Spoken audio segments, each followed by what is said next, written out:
Hey there. Welcome to another episode of the Imperfect Prophet with me, your host, Wonder Wendy. Nothing like a little cup of coffee right after lunch. Any much later in the day, those of us who know it doesn't always work well at night. And so I'm enjoying this one immensely. Anyway, that's not what we're here to talk about. Although I do want you to have a beverage in your hand because I always feel it's more convivial when we're sharing in some way. So get your beverage, get comfortable, and let's talk. I have a question for you. When I say the word shopping, what races through your brain? Are you one of those folks who's excited, or are you one of those people who goes, please, not with me? Now let's make it a little bit more of a test. When I say clothing shopping, what did your brain do? Did you run for cover? Are you terrified? Are you excited? What goes through your head when I say clothing shopping? I know, even for inveterate shoppers like yours truly. Yeah, I have a degree in fashion merchandising and design. Of course, you'd expect that, right? And so I've heard many times over, oh, you got a degree in shopping. Maybe I did. I understand why they market things the way they market them. And I understand some of the ins and outs of the fashion world. And I've stayed connected to the fashion world, although not as much in retail as I used to be. So let's talk about some of the mysteries of clothing shopping, which is all the more exciting when you are, what are we calling ourselves now? We've had this good discussion before. Women of a certain age, postmenopausal. Ooh, I heard the best one the other day. We are queenagers. Wow, don't you love that one? I think I'm going to keep using that. So from one queenager to another, or to future queenagers. As a queenager, sometimes shopping is particularly daunting. Now, don't take this personally. There are very few people for whom shopping is easy. Every single person on this planet has the ability to go into a store and find something they love that doesn't fit them. Skinny people want things that give them curves. Curvy people want things that make them look skinny. People who are carrying, let's just gently call it, a few extra pounds, they want something that makes them look like they're not carrying those few extra pounds. It's almost like that magic hairstyle. You've heard the curly-haired girls want the straight-haired girls want the curly hair. We always envy what we don't have. And we always blame ourselves when the clothes don't fit. Now, what's up with that? This is the greatest mistake people make when shopping. Oh, I look awful in this. It's me. It's my body. I'm so fat, skinny, too big boobs, too big butt, too short legs, too tall, too this. Do you realize there are very few model sizes? And all the rest of us are trying to fit into the clothes that were designed for them. Now we're in a blessed time in that there are finally plus size stores that aren't car covers. I don't know how many of you remember the bad old days when anything over a size 12, sometimes a size 10, was considered plus size. And those clothes were about as attractive as maternity clothes were back in the day. Now, those of you who get baby bumps today do not know how good you have it. You wear cute clothes. You wear clothes that show off your baby bump. You wear clothes that show off your ass. You have jeans that are designed to be worn with a baby bump. Back in the day, and I'm talking 90s. Okay, that's 30-something years ago. But back in the day, maternity clothes were like circus tents. They were these big gathered affairs that created a big tent over your belly. I know. I even had a romper that made me look like a floating circus balloon. Just put a string on me, but I was too heavy to float. So anyway, clothing has evolved. Is it perfect? No. If you're in a store that you don't like the styles, find a different store. And if they don't have things that fit you, find a different store. No store is for everyone but you. You need to find the one that works for you. And there are stores that do really well with people who don't have curves. And I don't shop in those stores because guess what? I've got curves. So if I put on those clothes that are designed for somebody who has a squarer body, I look like I put on 25 pounds. That's not what I want. Unless I'm going for something comfy. And today I am comfy. I am wearing a big flannel shirt, which has a funny saying on the back of it. And I am wearing a t-shirt, which how often do you see me in t-shirts? I don't think you've ever seen me in t-shirt. But notice the message for those of you who are watching the video.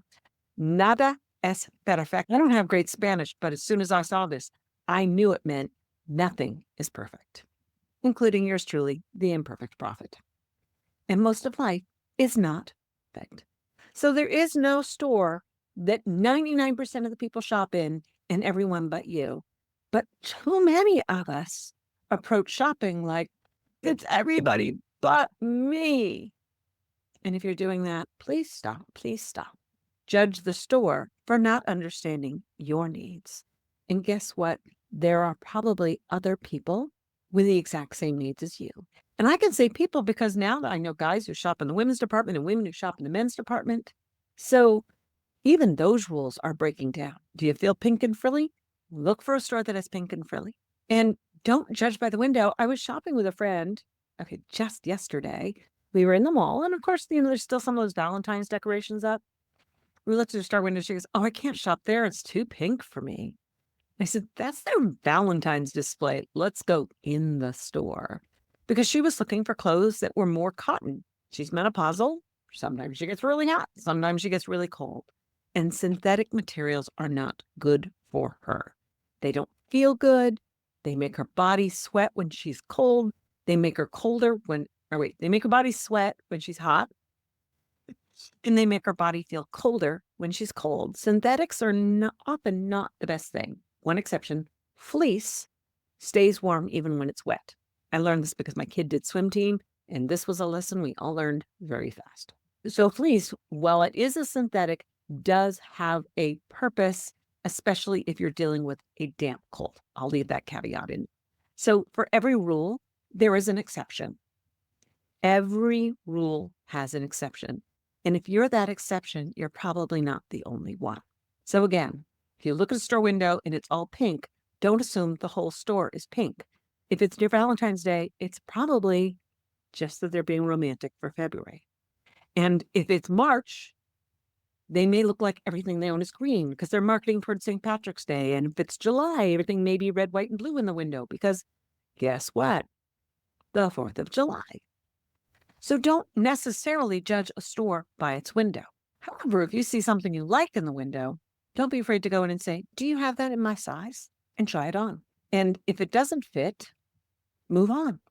And don't judge yourself harshly. This is rule number 1. Do not judge yourself. Judge the clothing manufacturer. Finding the right outfit, finding the right clothes for you is like matchmaking.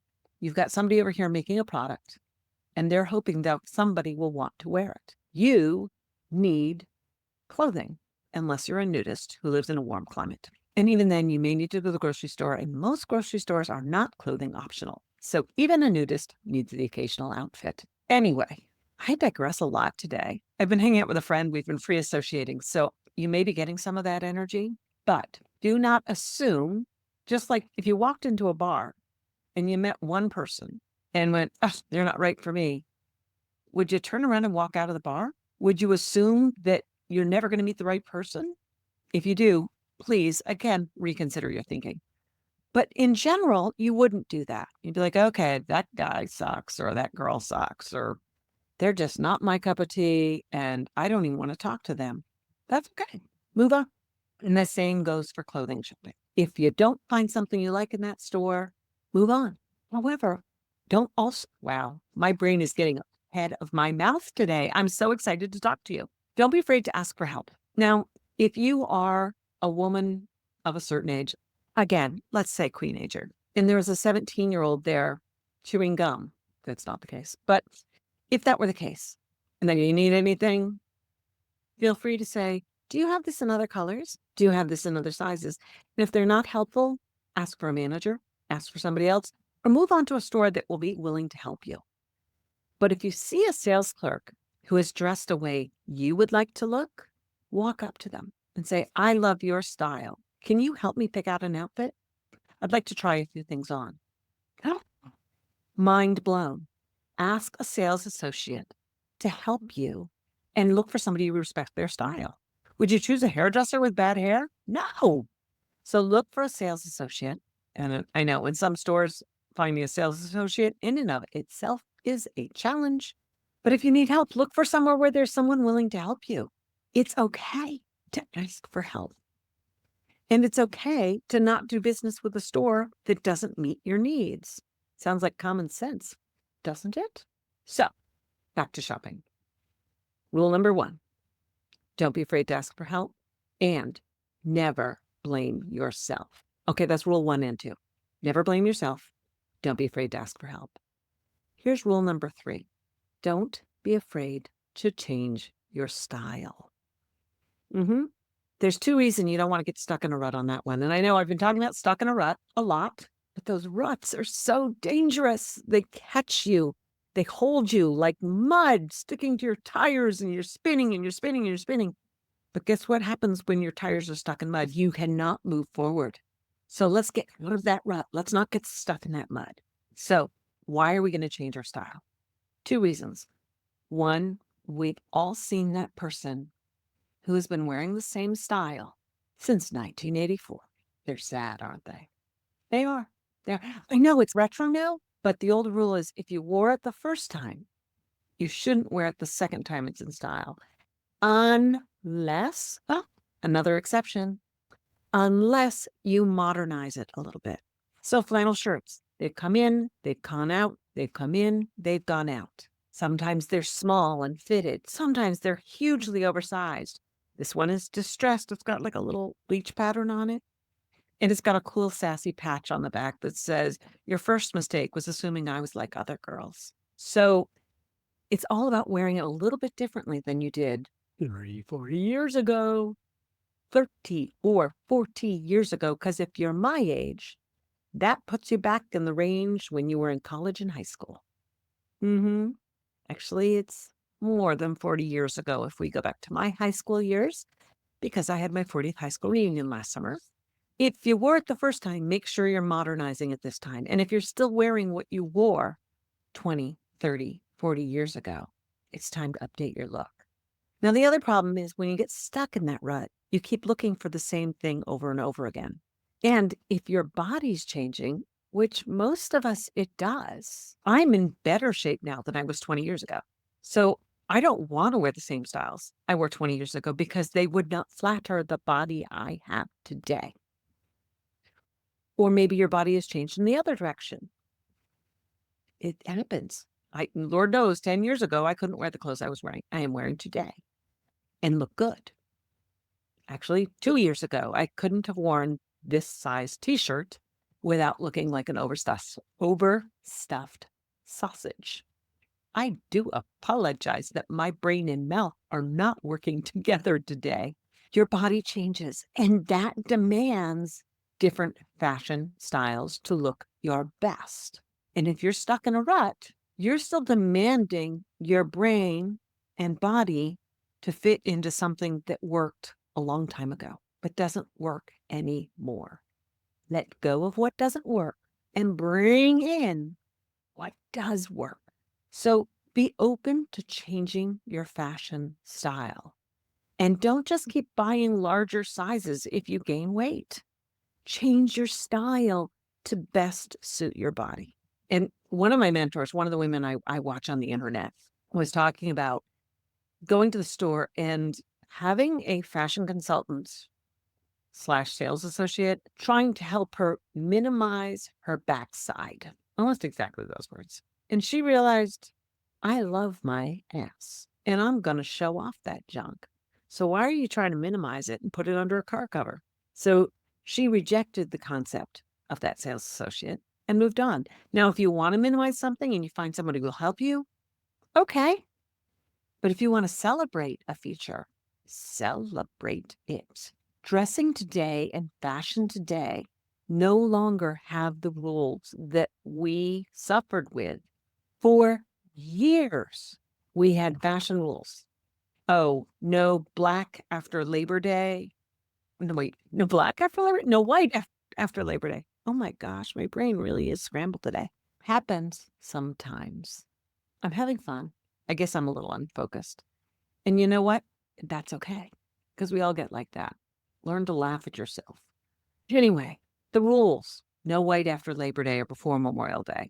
So between Memorial Day and Labor Day, you can wear white, but otherwise no, gone. There was a time you couldn't wear black and blue together. They were considered a fashion faux pas. Gone. Doesn't matter anymore. There was a time when women of a certain age, which basically meant anyone who was married, wasn't supposed to have their hair down. Yeah.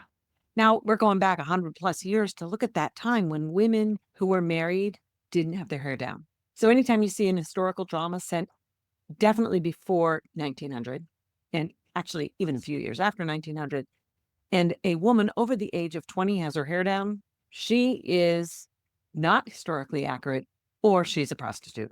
That's pretty much it. Or a wild woman. But a woman of civilized nature would definitely have her hair up by the time she was 20. Because if you weren't married by the time you were 20, you were a spinster. Be glad some of these rules are gone. Yeah. Hemlines used to be dogmatically taught. This season, your hemline has to be here. This season, your hemline has to be there. Now you wear your hemline in your skirts wherever you want them to be. Pants, high waters. I know, this is telling my age.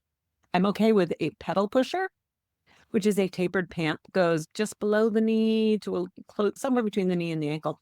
It's designed so you can ride your bicycle without getting stuck in the bicycle. That's why they call them pedal pushers. I am fine with a pedal pusher.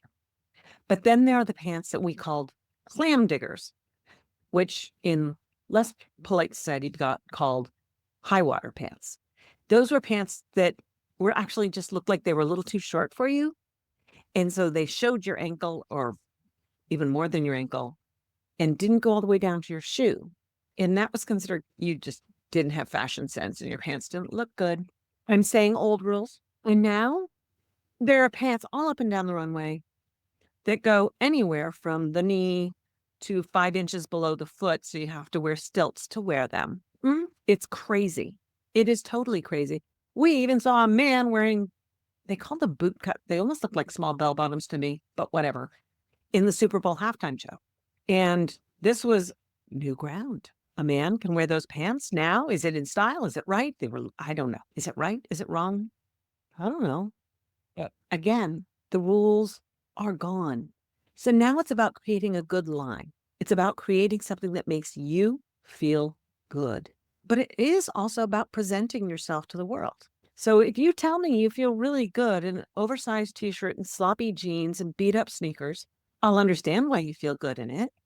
I'm also going to encourage you to come up with another look that is a little bit more flattering and maybe a little bit more inviting to the rest of the world, so that you have something you can wear when you want to go to someplace nice and you want to make a good impression on people. And even in place when you're flying, what is this looking like you just rolled out of bed after a 5-day bender when you're flying? I know. Once in a while, my age comes out. I try to be understanding. But do you understand?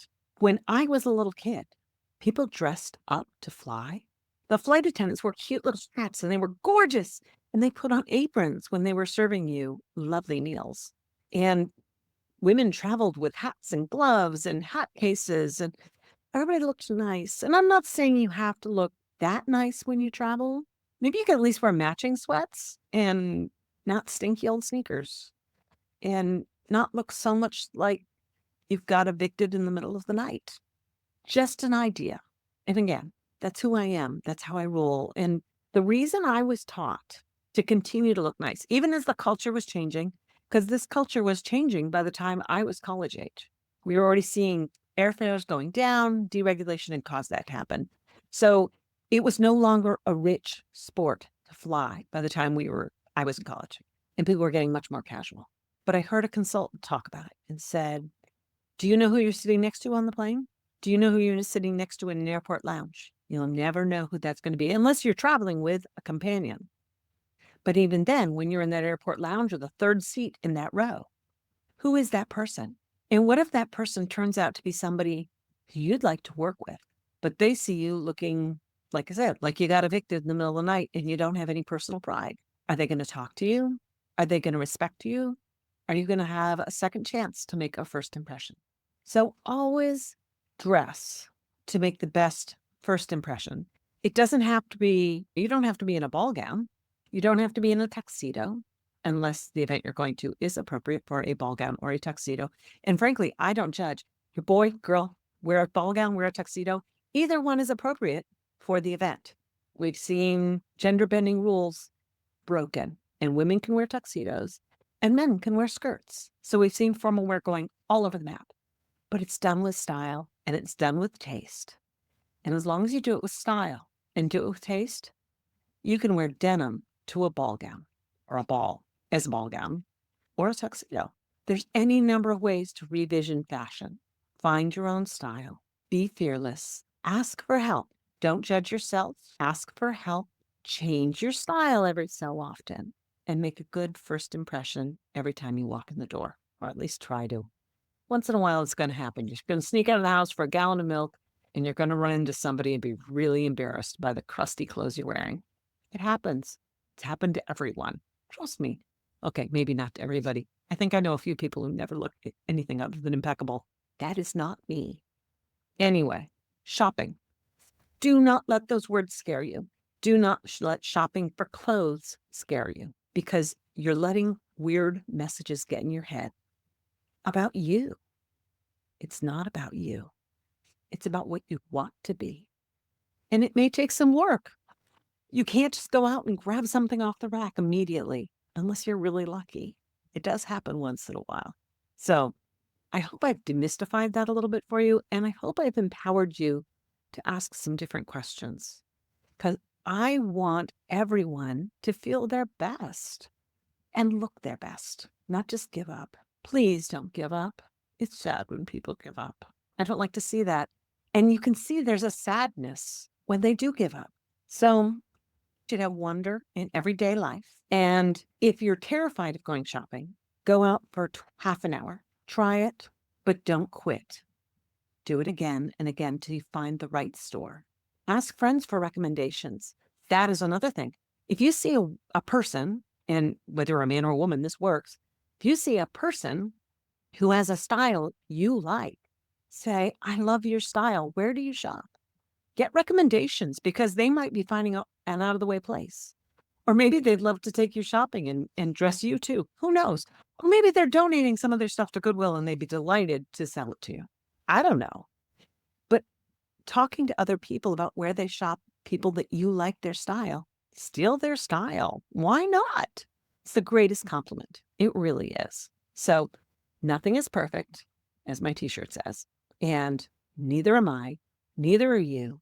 Just keep trying. I've got faith in you. We're going to have a wonderful week.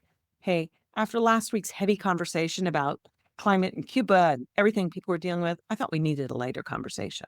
So until next week, I hope you're having fun. I look forward to talking to you soon, and have a wonderful week, a week full of wonder. Oh, and don't forget to go on my Facebook page and tell me about your shopping adventures, your shopping challenges, because guess what? We can create a community of people saying, I dealt with that too, and I found a great jean that is perfect for people with flat butts at this store.